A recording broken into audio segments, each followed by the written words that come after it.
Hello, hello. I'm Casey, And I'm Fallon. and this is Render Under the the stars. Yeah. Darkness. You'd think slowing it down would help. Didn't. Not at all. Oh my God, your face just got stuck like that for a second on my computer. It was hilarious. You said,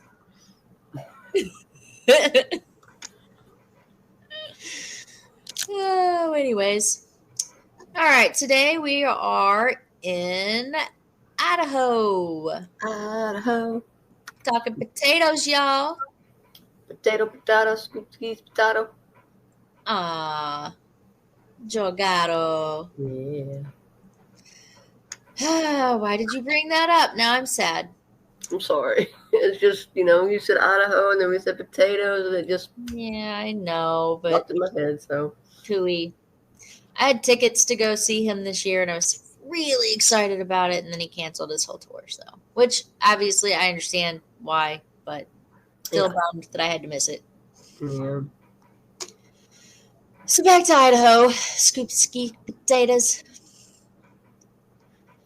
Today we're going to be talking about the cryptids out of Idaho. Well, like a few of them. I only picked like 3 or 4. But there's actually a lot. I was really surprised at how many cryptids Idaho had. I have no idea how many Ohio has. We haven't made it to that state. I was going to say you've kind of skipped ahead there. It'll probably be an alarmingly large amount, and it'll probably be my turn to do the cryptids. I've noticed that's how this is kind of lining out. Anytime that the state falls on it being me in charge of the cryptids or the haunties or whatever, like there's like a shit ton out of that state. And it's always the states that I'm like, oh, that's a small state. It's not going to have a lot. No, it's like all the small states have all of the shit compacted into them. Yeah. Which is rad because it gives me a lot of material. Yeah. But it's shocking as well. I always look at it and I go, how? Why? When? And then I read and I find out all the answers. Yeah. So before we get rolling into this case that I'm probably going to mispronounce some words in, we're going to give us the fun fact. Studies show that 1 out of every 18 people have a third nipple. Okay. Mark Wahlberg has a third nipple, doesn't he? I have no idea. Does he? Pretty sure. I'm going to Google that. I'm pretty sure he does. I could be dead wrong, but see my Princess Peach? Princess Peach. Oh. It's a me, Mario. Yes. It's funny because I was Googling it. I was like, does Mark Wahlberg? And that was number 2. Have a third nipple. Like, okay. Oh, that's great. All right. So now we've gotten my little fun fact out of the way. Let's get into some cryptids. We're going to start with number 1, which is Charlie. Charlie? Charlie. Sharlie. So Charlie, but with an S. So Charlie. Okay. That's fun to say. Charlie. Charlie, also known as Slimy Slim, or the Twilight Dragon of Payot Lake, or Payot Lake, one of the two. I'm going to mispronounce words here. Twilight Dragon. So I like that one, Twilight Dragon. I didn't like that second one. You didn't like Slimy Slim? No. Well, the Twilight Dragon was the second one, just so you know. What? Well, I guess technically it was the third, because Charlie, and then Slimy Slim, and then, oh yeah, you're right. My bad.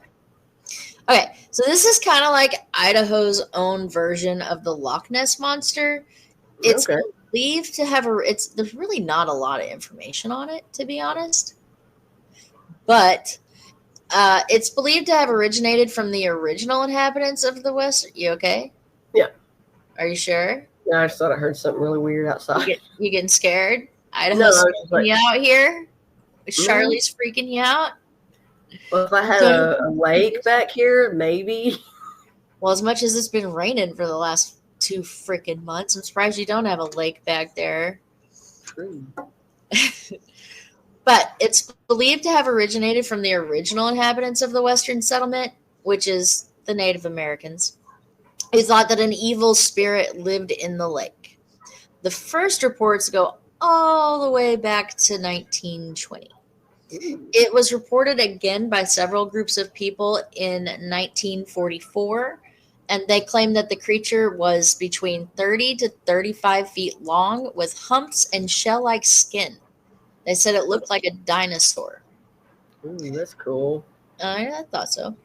It was reported again in late 1946 by a group of around 20 people, and it was reported again in 1956, 1961, 1971, 1985, 1986, and it was last reported in 1997. But the Mm, tales of the monster are still very much alive, and people are warned about it before entering the lake still to this day. cool. This next one, I am 1000% guaranteeing you I'm going to mess it up. So I'm only going to say it once. Right. Okay? Cure de Alain Fishwoman. I'm sorry, what? Cured. I said I'm only saying it one time, Fallon. You about did it. I almost did it. Mm. So Ah. I know I said that wrong. So, it's the fish woman. Okay, well, it sounded good. Did it? Did I roll that right off my tongue? Yeah, it sounded pretty good. See, you're inspiring me to say it again. Say it again. Because now I feel confident, even though I know somebody is going to message and correct me because I'm from Arkansas and I don't know how to pronounce these French ass looking words. Coeurd apostrophe Aline Fishwoman. Where? The Aline Fishwoman. That's what I'm going with. It's the last time I'm saying it. Okay. Anyway, for many years, native tribes told of water mysteries. One specific mystery is that of a creature described as a half woman, half fish. The lake is said to be haunted, and it's been speculated that it's been haunted for a really long time. There's a specific area of the lake that the fish woman is most often reported to have been seen in, and that is near a large pointed rock that sticks straight out of the water. Okay.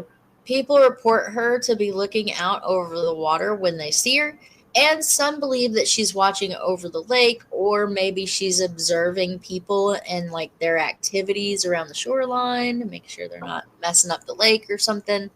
Mm. As for actual interactions with her, people claim to feel sudden gusts of wind, and hear unexplainable noises, most often right before seeing her. Mm. And the fishwoman isn't the only myth associated with this lake. There's also reports of a large horned creature. It's reported to lift boats right out of the water. Ooh. This creature hasn't been cited nearly as much as the fishwoman, but it has been reported nonetheless. And between the reports of the disembodied voices and the weird feelings that people reportedly get, it leaves the lake harboring a feeling of unease that locals say you can still feel to this day, especially if you're alone. I wonder if the horned creature is her pet. My first thought when I was like, okay, so my brain takes me down these rabbit holes when I do these kinds of cases. So my first thought was, okay, what's the difference between a fish woman and a mermaid? Because, like, isn't that what a mermaid is? Isn't that like half woman, half fish? Mm. Yeah. See, I was thinking the same thing. I was like, well, it's kind of like a mermaid, but I was like, well, I mean, I don't know. But, like, I don't know how much was woman and how much was fish. Because, like, a mermaid is like half and half, right? It's like an even cut, Yeah, I think so. right? Because, like, the fin part starts around the hip area, which is like halfway mark of the body. Yeah. I don't know how much of the fish woman was fish and how much it was woman, but that's all I kept thinking was like, so she's a mermaid. Yeah. And it didn't say, like, I read so many freaking, like, articles and stuff about it, and nowhere does it say that she's aggressive in any way or she's ever caused anybody any harm or like she even seems like her intentions are negative in any way at all. She just kind of seems to be chilling at the lake. Just hanging out, enjoying the view. You know, like Ariel in The Little Mermaid when she comes out. She like goes on the rung. She's like, ah, or whatever she does. You know what I mean? Just singing. Was that close? Yeah. All right, moving on. Cannibal dwarves of the, I'm definitely going to say this wrong, Awahis? Awahi? Yeah, that. Awahi. All right, so tracing back again to the time of when the Indian tribes inhabited the West, they believed or they had a legend about creatures living in the area. This particular legend comes out of Bannock and Shoshone legend, which is two different Indian tribes. They claimed that there was a race of cannibal dwarves living in the mountains. They called them, and I'm definitely going to mispronounce this one too, they called them the Ninanimber. The Ninanimber? Uh-huh. Ninanimber, okay. According to legend, they're around 2 feet tall and no, not They're around 2 feet tall and bizarrely strong, like capable of carrying deer or elk on their back, which really seems impossible given their height. But yeah. You know, I've heard stranger things, but when I was reading it, I was like, how would that even like work? I guess they'd have to drag it. But it says maybe put like a horn here and a horn here, and then just, well, yeah, it would be like laying on their back. Like what they do, just pick up the legs and throw it over their shoulders, and they're 2 feet tall. They wouldn't even get anything off the ground. Well, I mean, like if they took the head, like, you know, like if it was if it was a buck, let's say they could like put their arm through the, you know, through the horns. But if it was a doe, then yeah, they may have to just like put the legs over their neck and just. Very, very strange visual that provided when I was trying to do this case. So, anyway, it's also said that they had tails. Oh. Yeah, you'd think, oh, it's not really. The men ran around naked, and the women wore the skin of the animals that they killed. So, super creepy little tiny things. Legend says if the dwarves got close to an Indian camp, they would steal the babies and eat them. Oh. Afterward, yeah. You want to recap a couple minutes ago when you're like 2 feet tall, adorable tails, the cutest. You want to recap those moments? No, we're gonna keep going. All right. So, I didn't know this before. That's why I kept saying like no. I just thought, you know, I'm not gonna go there. But anyway. All right. So after they would do that, the dwarves would then mimic the sound of the baby crying, and once the mom went looking, the dwarves would kill her and eat her too.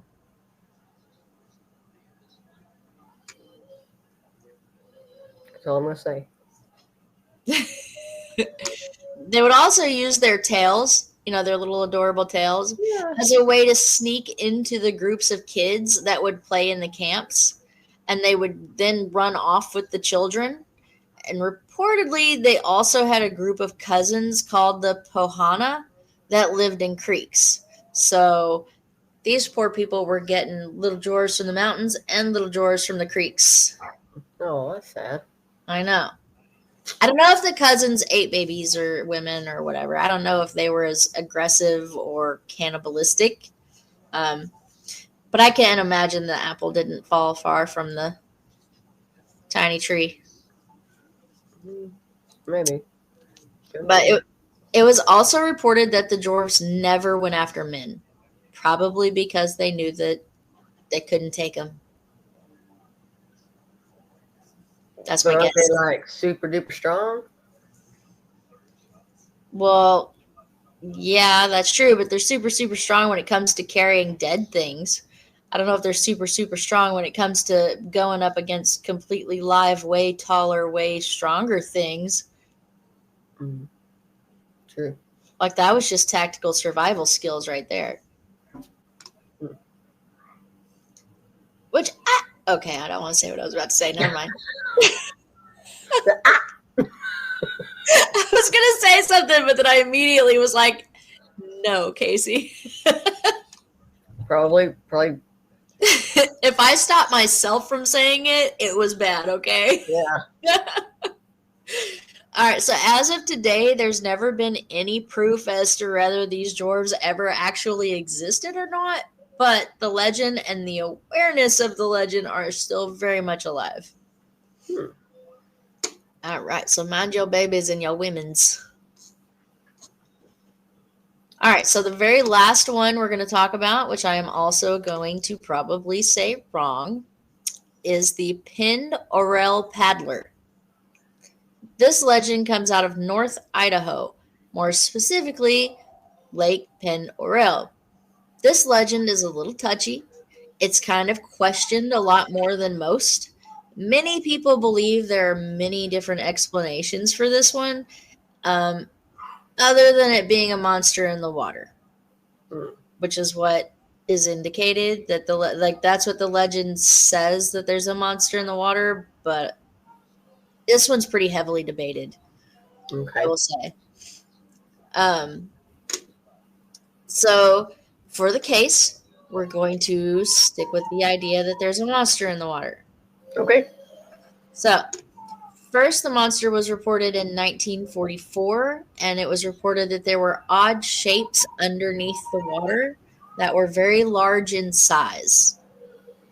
Now, at the time, many thought it was possible it was just like submarines under the water because there was a naval training center right there, and like the war and all that stuff was happening. Yeah. And the training center was located near the lake. Now, I'm not really sure how that was speculated at the time because it was supposed to be like secret trainings going on. Like people weren't supposed to know that that was happening. So, not sure about that part. But in the 1970s, the idea that there may have been something more than submarines under the water really started to kind of gain legs. In the late 70s, a young girl came forward and claimed to have survived a monster attack while playing at the Sandpoint City beach. Ooh. This is when reporters started referring to the monster as the, quote, Pin Orel Paddler, end quote. Mm. And in 1983, Professor James R. McLeod, and a team set off to the lake to look into this monster, even though he was able to say that the tabloid photo that he had seen, which is what had inspired him to go investigate it in the first place, was for sure a hoax. He did say he believed that it's very much possible that the monster, quote unquote, might be a deep lake level water, like fish. I don't know why I said it that way because I just wrote it as deep water fish. I could have just said that. In case you didn't know what deep water meant, it means it's a deep level of water.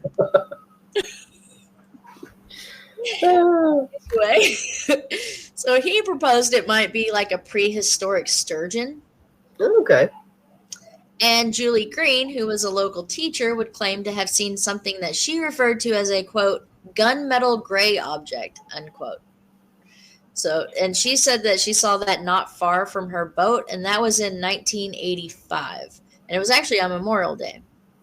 And the last reported sighting was in 2007 when supposedly a picture was taken of it and it was sent to the Crypto Mundi site. Ooh.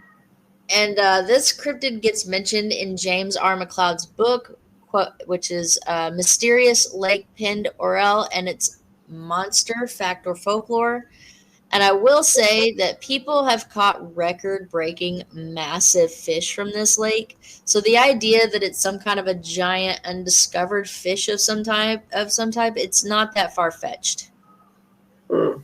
But I will also say that there's another pretty interesting theory for you conspiracy theorists out there, aka my husband. Um, And in this theory, it's proposed that the U.S. Navy may have used the idea of creating a monster as a way to cover up some kind of top secret testing they were doing in the lake way back in the 40s. So if that's true, and I believe that it could be, Yeah. there either was never an actual monster at all, but rather an illusion that they were like trying to create, or if you're really out of the box thinking about this kind of thing, like my husband would be, maybe they tapped into Area 51 and released some kind of monster into the lake to distract people from what they were actually doing. Maybe. What do you think? Interesting. I don't know. Everything okay? Yeah. And that's my Idaho cryptids. I didn't even come close to touching the surface of cryptids that Idaho has. So I'm definitely going to have to come back to the state and do more. I just tried to keep it short because I know that's what we're kind of trying to do with the 50 state thing right now. Yeah. Well, it was But man, definitely interesting.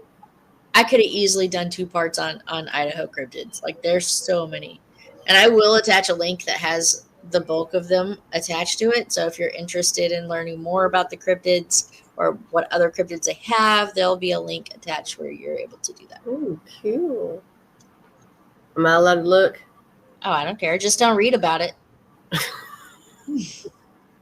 Look at the names and then move on with your life. Well, what if I find one that seems very interesting? I mean, by the time you get to it, I'll probably forget.